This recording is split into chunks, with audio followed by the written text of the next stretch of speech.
हिंदी के शाम 6 बजे के न्यूज बुलेटिन में आपका स्वागत है। मैं हूं आपके साथ निकिता। बुलेटिन की शुरुआत करने से पहले एक नजर डालते हैं हेडलाइंस पर।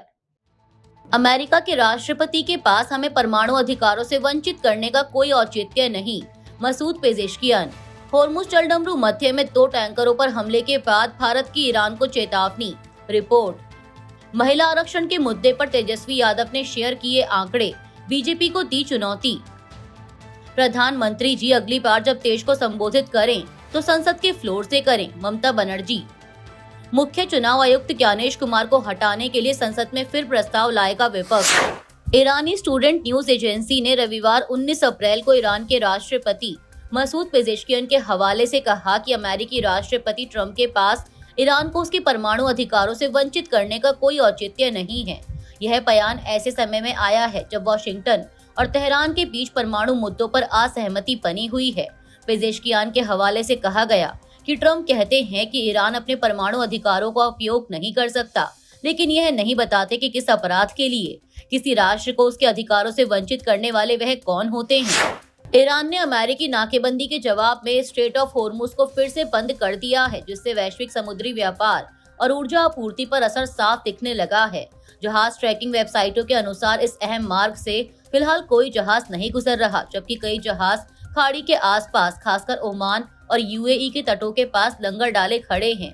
रिपोर्ट्स के मुताबिक कुछ जहाजों ने स्ट्रेट पार करने की कोशिश के दौरान हमले और गोलीबारी की जानकारी दी, जिसमें एक टैंकर पर ईरानी गनबोट्स द्वारा फायरिंग का दावा भी शामिल है।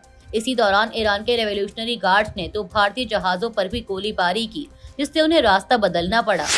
मीडिया रिपोर्ट्स के मुताबिक होर्मुज जलडमरू मध्य में बढ़ते तनाव के बीच ईरानी नौसेना की गोलीबारी में फंसे 2 भारतीय तेल टैंकर जग अर्नव और सनमार हेराल्ड के सभी चालक दल सुरक्षित हैं। हालांकि एक जहाज के कैबिन का शीशा टूट गया। अधिकारियों के मुताबिक यह घटना ओमान के उत्तर में हुई, जिसके बाद दोनों जहाजों को वापस लौटना पड़ा। भारत ने इस मामले पर कड़ा रुख अपनाते हुए तेहरान में विरोध दर्ज कराया और साफ किया कि ऐसे कृत्यों के गंभीर परिणाम होंगे। सूत्रों के अनुसार IRGC होर्मुज से गुजरने वाले जहाजों पर टोल लगाने की कोशिश कर रहा है, जिसे भारत ने सिरे से खारिज कर दिया। आरजेडी नेता तेजस्वी यादव ने महिला आरक्षण को लेकर बीजेपी पर निशाना साधा है। तेजस्वी यादव ने सोशल मीडिया प्लेटफॉर्म एक्स पर कुछ आंकड़ों का हवाला देते हुए बीजेपी को महिला विरोधी कहा। उन्होंने लिखा कि महिला विरोधी और झूठे भाजपाई आंख खोले सच्चाई को स्वीकार करें और अपने तुलनात्मक आंकड़े जारी करें। तेजस्वी ने लिखा कि लोकसभा चुनाव 2024 में आरजेडी ने बिहार में सबसे अधिक प्रतिशत महिलाओं को टिकट दिया। आरजेडी के लोकसभा सांसदों में 25% महिला हैं।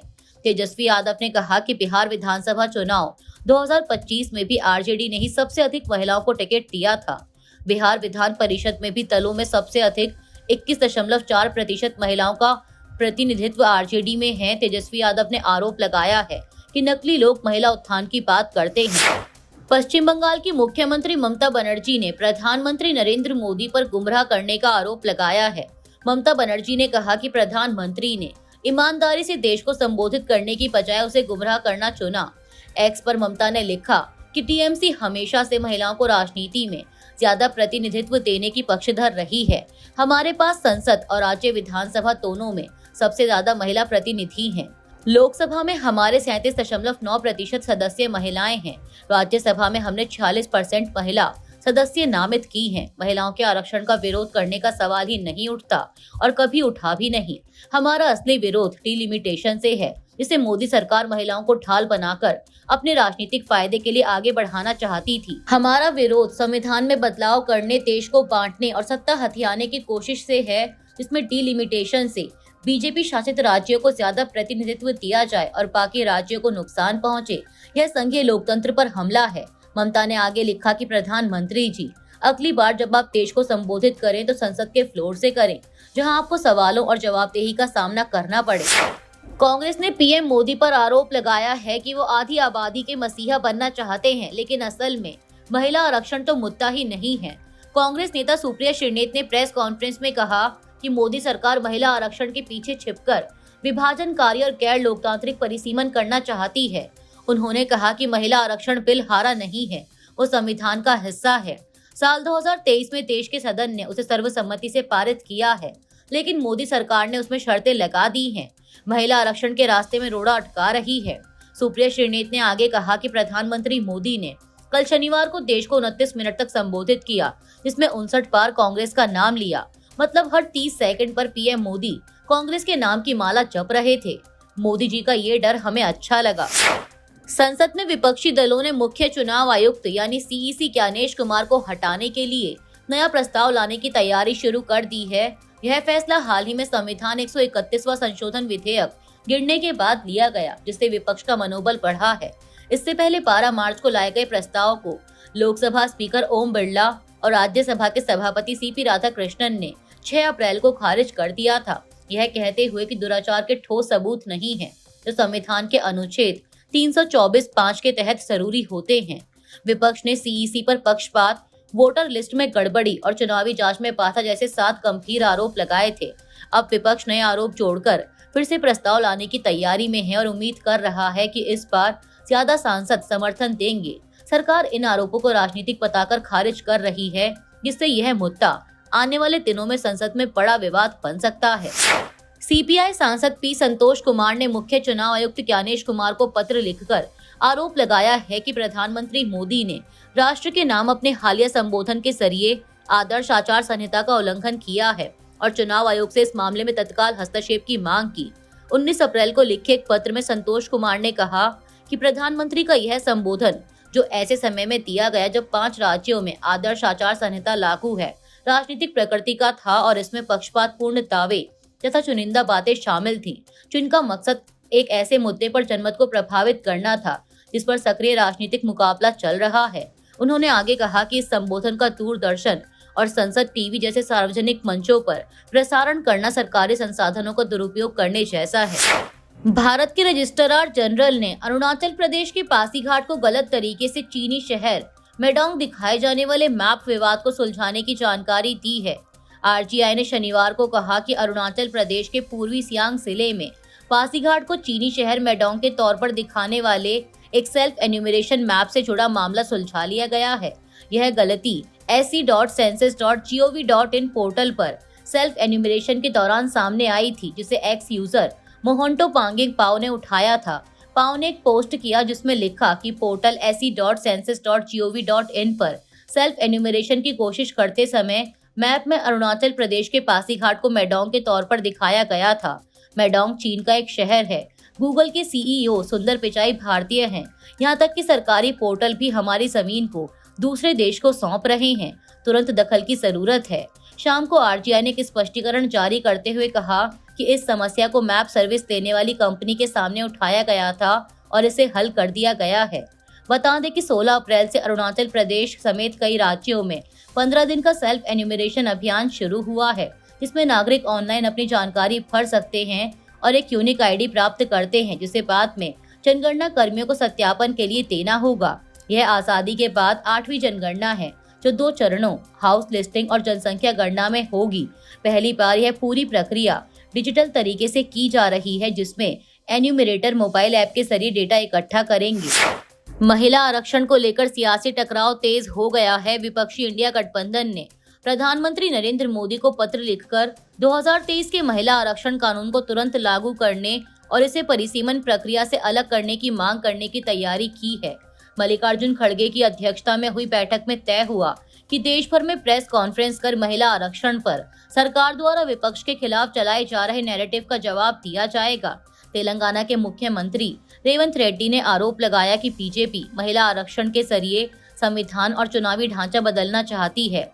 जयराम रमेश ने भी सरकार की नीयत पर सवाल उठाए और कहा कि कानून को लागू करने में देरी जानबूझकर की गई। विपक्ष का कहना है कि वे आरक्षण के पक्ष में हैं, लेकिन डिलिमिटेशन के जरिए राजनीतिक संतुलन बदलने का विरोध करते हैं। दिल्ली यूनिवर्सिटी के गार्गी कॉलेज में कथित तौर पर जबरदस्ती घुसने की घटना के बाद सियासी विवाद खड़ा हो गया है। रिपोर्ट्स के मुताबिक आर्यन मान, डीयूएसयू अध्यक्ष और अखिल भारतीय विद्यार्थी परिषद के कुछ सदस्य कॉलेज परिसर में पहुंचे, लेकिन नियमों के तहत पुरुषों के प्रवेश पर रोक होने के कारण उन्हें अंदर जाने से मना कर दिया गया। इसके बावजूद वे कथित तौर पर जबरन अंदर घुस गए। यह मामला छात्र संघ चुनाव से जुड़ा बताया जा रहा है, जहां एक उम्मीदवार ने निष्पक्षता पर सवाल उठाए थे। पुलिस ने मौके पर पहुंचकर हस्तक्षेप किया और संबंधित लोगों को बाहर निकाला, जबकि छात्रों ने विरोध में नारे लगाए। इस घटना पर आम आदमी पार्टी ने बीजेपी और एबीवीपी पर निशाना साधते हुए छात्राओं की सुरक्षा को लेकर गंभीर सवाल उठाए हैं। वहीं पुलिस का कहना है कि कोई बड़ी अप्रिय घटना सामने नहीं आई और चुनाव शांतिपूर्ण ढंग से संपन्न हुआ। लेबनान में जारी तनाव के बीच ईरान समर्थित संगठन हिजबुल्लाह के प्रमुख नईम कासिम ने अमेरिका द्वारा प्रस्तावित सीजफायर मसौदे को सख्त शब्दों में खारिज कर दिया है। अल मनार टीवी पर दिए बयान में उन्होंने कहा कि United states department of state का यह दस्तावेज व्यावहारिक रूप से बेकार और लेबनान का अपमान है। कासिम के मुताबिक लेबनान सरकार ने इस मसौदे पर ना तो कोई बैठक की है और न ही इसे मंजूरी दी है। अमेरिकी मसौदे में 10 दिन के युद्ध विराम को इसराइल की ओर से शांति वार्ता के लिए पहल बताया गया है। साथ ही उसे किसी भी संभावित हमले के खिलाफ कार्रवाई का अधिकार दिया गया है, लेकिन लेबनान या हिजबुल्लाह के अधिकारों का जिक्र नहीं है। कासिम ने कहा कि असली युद्ध विराम का मतलब सभी तरह की हिंसा का पूर्ण अंत होना चाहिए और यदि कोई उल्लंघन होता है तो हिजबुल्लाह उसका जवाब देगा। पूर्वी एशिया में तनाव बढ़ गया है क्योंकि खबरों के मुताबिक उत्तर कोरिया ने समुद्र की ओर कई बैलिस्टिक मिसाइलें दागी हैं, जिसके बाद जापान और साउथ कोरिया में हाई अलर्ट जारी कर दिया गया। अल जजीरा ने दक्षिण कोरियाई सेना के हवाले से बताया कि ये मिसाइलें पूर्वी तटीय शहर सिनपो के स्थानीय समय अनुसार सुबह लगभग 6:10 पर दागी गई। जापान के प्रधानमंत्री सनाए तकाइची ने कहा कि माना जा रहा है कि ये वस्तुएं जो संभवतः बैलिस्टिक मिसाइलें हैं, जापान के विशेष आर्थिक क्षेत्र के बाहर ही गिरी हैं और इस समय जापान, संयुक्त राज्य अमेरिका और दक्षिण कोरिया जानकारी का विश्लेषण करने के लिए आपस में मिलकर काम कर रहे हैं। दक्षिण कोरिया ने भी आपातकालीन सुरक्षा बैठक बुलाई है। यह घटना ऐसे समय में हुई है जब इंटरनेशनल एटॉमिक एनर्जी एजेंसी ने चेतावनी दी थी कि उत्तर कोरिया अपने परमाणु कार्यक्रम में गंभीर प्रगति कर रहा है। हाल के महीनों में उत्तर कोरिया लगातार मिसाइल परीक्षण करता रहा है, जिन्हें संयुक्त राष्ट्र प्रस्तावों का उल्लंघन माना जाता है। वहीं नेता किम जोंग उन ने अपने देश के परमाणु कार्यक्रम को राष्ट्रीय सुरक्षा के लिए जरूरी बताया है। तेहरान ने शनिवार को कहा कि होर्मुज का अहम जलडमरू मध्य तब तक दोबारा नहीं खुलेगा जब तक अमेरिका ईरानी बंदरगाहों पर अपनी नौसैनिक घेराबंदी हटा नहीं लेता। साथ ही एक शीर्ष अधिकारी ने चेतावनी दी कि अंतिम शांति समझौता अभी काफी दूर है। ईरानी संसद के स्पीकर मोहम्मद बाखेर कालिबाफ ने एक टीवी संबोधन में कहा कि वाशिंगटन के साथ बातचीत में प्रगति हुई है, लेकिन अभी भी कई कमियां हैं और कुछ बुनियादी मुद्दे बाकी हैं। कालिबाफ ने कहा कि हम अभी भी अंतिम चर्चा से काफी दूर हैं। अभी के लिए इस बुलेटिन में सिर्फ इतना ही। दोबारा हाजिर होंगे देश दुनिया की तमाम बड़ी खबरों के साथ। तब तक के लिए देखते रहिए सत्य हिंदी। नमस्कार।